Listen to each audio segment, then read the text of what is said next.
So like adding that to industry recognition is going to be huge. So I'm very excited, very excited. So I hopefully, love this women's empowerment. You know, we thank we have you. another. I think I told you we had another first time director we supported, female Yes, director. a small a woman named Scarlett Johansson. Yeah, She I, was very, she was so cool, calm, collected, and I'm glad. confident. That Blake Lively has told people that there were multiple reasons that Justin Baldoni made her feel uncomfortable. A single moment inside a Manhattan courtroom sent Blake Lively's carefully polished image spiraling into chaos. And what she said next may have changed her case forever. For years, Blake Lively was Hollywood's golden constant, the perfect smile, the perfect marriage, the perfect brand. But lately, that perfection has started to crack. What began as a quiet legal dispute between the actress and the retail giant Wayfair has turned into something much darker. A courtroom drama tangled with missing messages, vanished data, and whispers of manipulation that refused to die. It all started when a small piece of audio leaked online, a recording that wasn't meant for the public. The clip was short, rough around the edges, but what it captured set social media on fire. Voices arguing over creative control, marketing rights, and one name repeated again and again: Blake. Within hours, the internet divided. Some said the tape proved she'd been silenced by corporate power. Others believed it revealed the opposite, that she was the one pulling the strings. Either way, the narrative she'd built for years of being the calm in the storm began to dissolve. Then came the court filing. Her team didn't deny the leaks, they doubled down. In a move that stunned legal watchers, Blake's lawyers accused her former partners of destroying evidence. Encrypted chats, voice memos, and disappearing messages that she claimed would have proven her case. But here's where it all unraveled. When the judge asked to see that evidence, none of it existed. No screenshots, no logs, no metadata, nothing.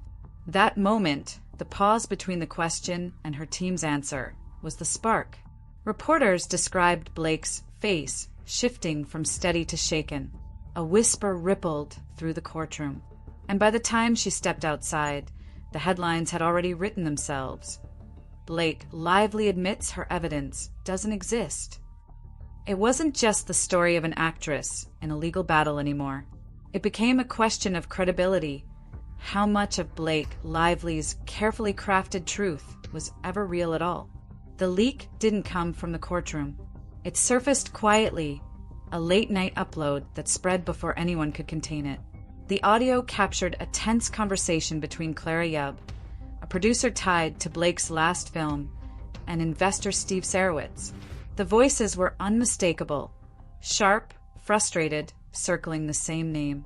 At first, the internet assumed it was more proof of Blake's claims about harassment and a toxic workplace. But when people actually listened, the tone felt different. It wasn't outrage or fear. It was control. A fight about who owned the narrative, who decided how the story of the film and its fallout would be told. The clip went viral within hours. Subreddits, fan pages, and industry blogs broke down every second. Some heard manipulation, others heard panic. But everyone agreed on one thing. This wasn't the version of Blake Lively the public knew. Behind the glossy image of elegance and grace, this audio hinted at something colder, a strategist, not a victim. In one exchange, Sarowitz mentions damage control, a phrase that set theorists into overdrive. Was the entire harassment narrative a PR maneuver? Or was she truly pushed to the edge by an industry built on silence? No one could say for sure, but the release came at the worst possible moment. Her lawsuit was already under pressure, and now, the very evidence meant to strengthen her credibility was being dissected frame by an audience that thrives on doubt. As the leak spread, reporters camped outside the courthouse, waiting for a reaction. Inside, her team refused to comment, but witnesses described her as visibly shaken. One headline read simply, "The tape that changed everything." And for good reason, because that leak wasn't just inconvenient. It struck at the foundation of her entire case. The public narrative had been built on the idea of abuse and retaliation.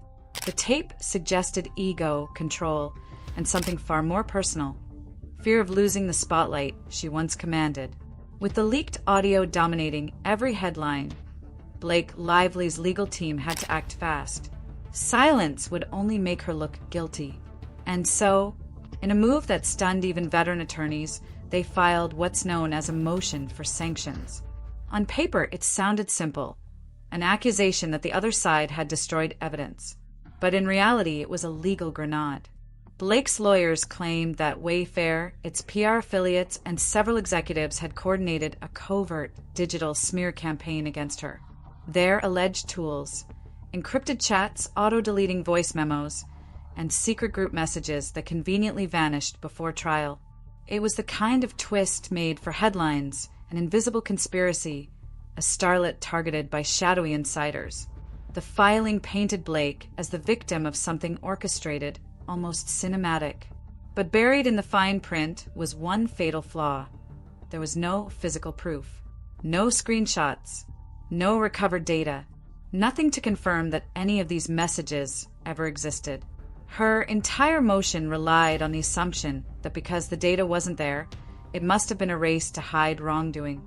Inside the courtroom, the strategy divided opinion. Some saw it as bold, a counterattack designed to seize control of the story again. Others called it desperate, the move of a celebrity who had run out of facts and was clinging to narrative. Still, her lawyers pushed hard. They demanded the court punish the defendants severely, bar them from denying the alleged campaign, force the jury to assume the worst, and even order them to pay Blake's legal fees. It was a legal maneuver designed to reverse the optics, to transform weakness into righteous anger. But outside the courtroom, the effect was different.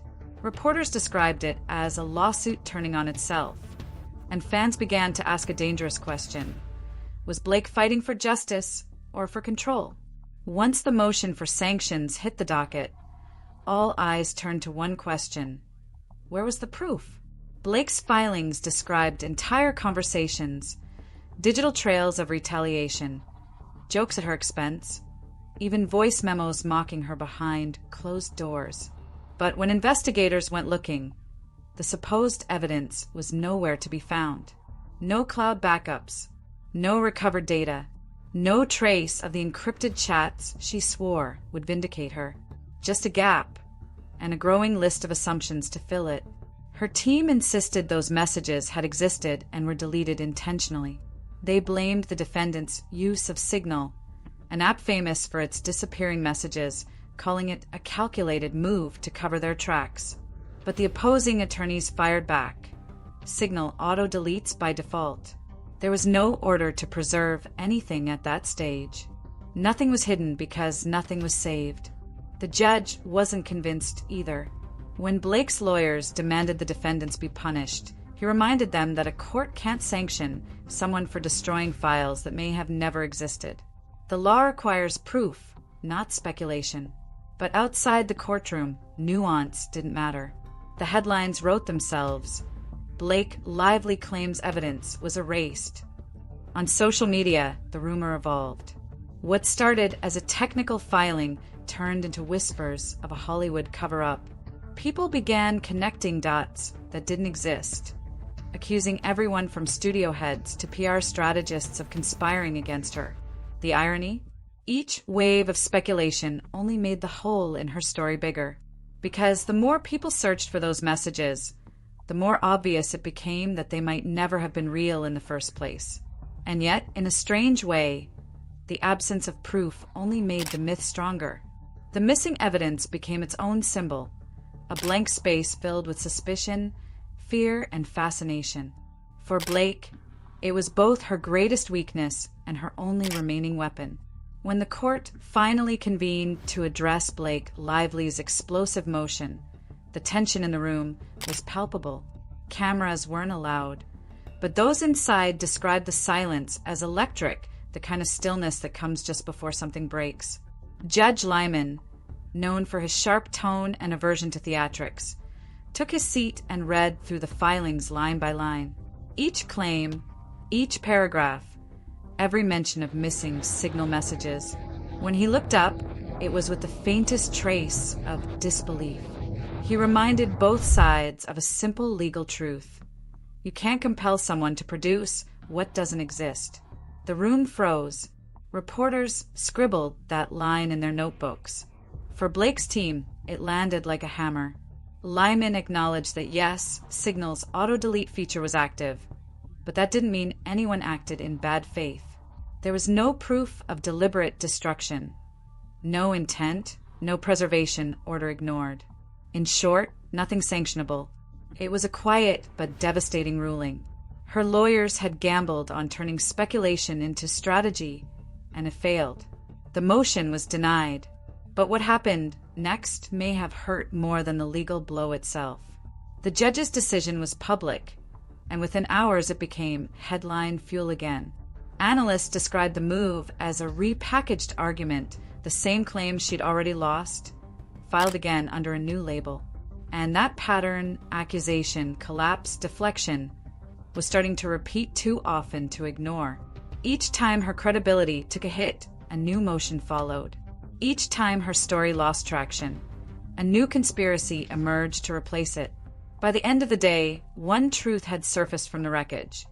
The court wasn't convinced, but the public spectacle had already done its damage. What mattered now wasn't the evidence. It was the perception, and that Blake still knew how to control. By the time Judge Lyman's ruling hit the news cycle, the narrative had already taken on a life of its own. Online, people weren't debating legal precedent. They were building theories. Threads, timelines, and exposés cropped up on every platform, each one trying to answer the same question. What was Blake Lively really hiding? Some fans clung to her side, convinced she was up against a powerful machine silencing her truth. Others argued she'd weaponized the court to rewrite her own downfall. Every facial expression, every courtroom photo became a new clue. And Blake herself? Silent. No statements, no press appearances. The woman once known for controlling every headline was now watching the story control her. Insiders claimed she was furious. Others said she was exhausted, barely leaving her Manhattan townhouse except for mandatory hearings. But even silence has power. The fewer answers she gave, the more people filled in the blanks. By the following week, the story had evolved again. The missing evidence wasn't just about signal messages anymore. It had become a metaphor. Proof, in the public's mind, that even the most polished image can collapse under scrutiny. Entertainment outlets framed it as a fall from grace. Legal analysts called it a masterclass in overreach. And somewhere in the middle sat the truth, buried under speculation, half-facts, and headlines too sensational to resist.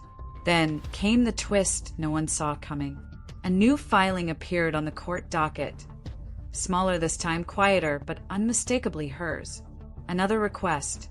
Another chance to keep the case alive. Whether it was strategy or stubbornness, it made one thing clear. Blake Lively wasn't done fighting. Maybe she couldn't win in court, but in the court of public opinion, the one ruled by curiosity, outrage, and endless refresh buttons, she still had a voice. Because in the age of viral justice, silence doesn't end a story. It only gives it more room to grow.